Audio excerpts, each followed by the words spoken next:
Hey, welcome back to Taste Panel for Chillionaires. This is episode 168. Alright guys, hey, we're going to be bringing you a sophomore sauce. We've looked at classic gold hot sauce during this season, but it was quite a few shows ago. And today we're going to bring you another sauce from Heartbreaking Dawns. Okay, hey, if you guys remember the classic gold, unfortunately that was the video that took some damage, was not beyond repair. So hopefully with this effort today, we will be able to bring you a whole complete piece, and you'll be able to see all of 1498 Trinidad Scorpion sauce, again from Heartbreaking Dawns. Love the classic gold, very good. This one here getting a little more dangerous, I guess, with the Trinidad Scorpions. We haven't had a lot of Trinidad Scorpions on the show. Looked at a few of those in, what was it, Dragonfire 2020. Yeah. So, that wasn't so long ago either, and that sauce was hot, so perhaps the Trinidad Scorpions will shine through in this sauce as well.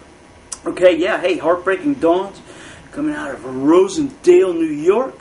You want to check out any of their sauces, lots of cool stuff going on at Heartbreaking Dawns.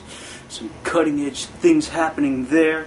So we're going to go, you can go to www.heartbreakingdawns.com. So hey, it doesn't get any easier than that one. Alright, so hey, there's a little story here to 1498, which is kind of a strange name for a sauce, kind of not evoking any heat imagery whatsoever, especially for such a hot sauce and a hot pepper like the Trinidad Scorpion. So here we go. It says here, Heartbreaking Dawns focuses on both flavor and heat to bring you 1498, the year Columbus landed on Trinidad soil. So hey, there we go. This handcrafted sauce features the Trinidad Scorpion pepper. The super hot Scorpion is backed by an all-natural combination of apricot, blueberry, and carrot. Each of our gourmet fiery products are crafted with a precision and love we know you'll love. Oops, it says here, and love, precision and love we know you'll be able to taste. So I got that whole story pretty good, except for those last couple lines. So hey, guys, you gotta forgive me for that. Yeah. So anyway, I'll go right into the ingredients, as we're given some. So we'll check out everything that's in here. Trinidad Scorpion peppers, Scotch bonnet peppers, cider vinegar, apricot preserves, water, blueberries, carrots, honey, onions, soy sauce, sea salt, garlic, ginger, and white pepper. So hey, that sounds pretty good. Lots of good stuff going on in there. Alright, the one thing that I'm really confused about is this picture here. Our sauce is 1498. Brings up this illusions of Columbus landing in Trinidad.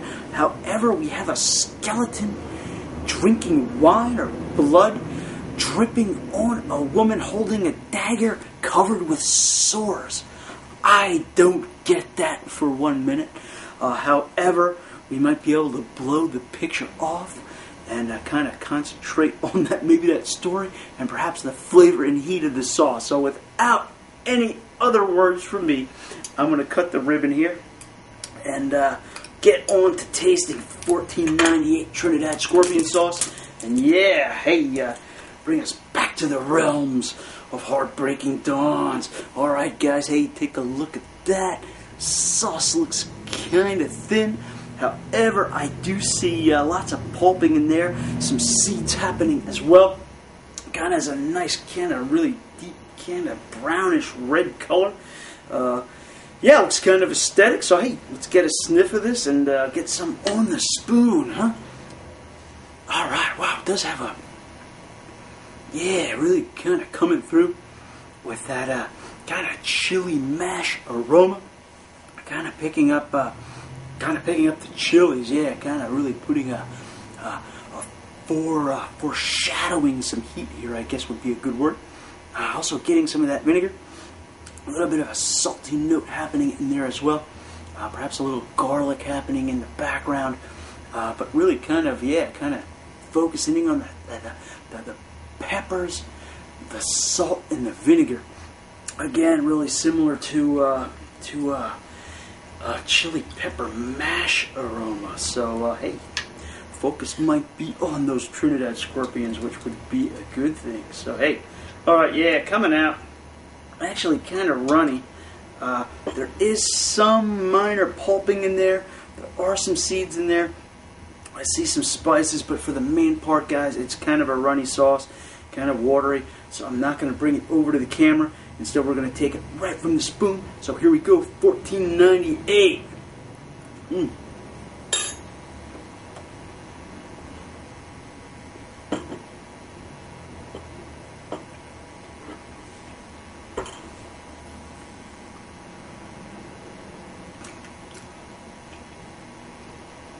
Try to relieve myself of some of these seeds. Woo. Make sure they don't hit the back of my throat too hard. Alright. Yeah, kind of a I'm gonna say kind of sweet and kind of tangy. Still have some seeds I'm battling with here. Give me a minute. Try to get rid of those. Yeah, kind of has it's sweet up front. It's fruity. Possibly. I'm not so familiar with the Trinidad scorpion. I don't know if that's a fruity pepper. If I ever get the chance to get a fresh one, we will do that here on the show.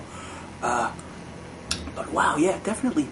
I'm not sure if all the fruitiness up front with it is due to the peppers, or we have a lot of those other fruits focusing in there as well. We have some, what did we say here? Apricot preserves in here, and some blueberries, and we also have some honey in here.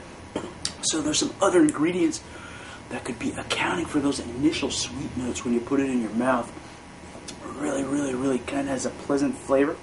Kind of catches a vinegar tanginess. However, the thinness of the sauce would indicate that we would have like a majority, I guess, of vinegar flavor, which is not the case here.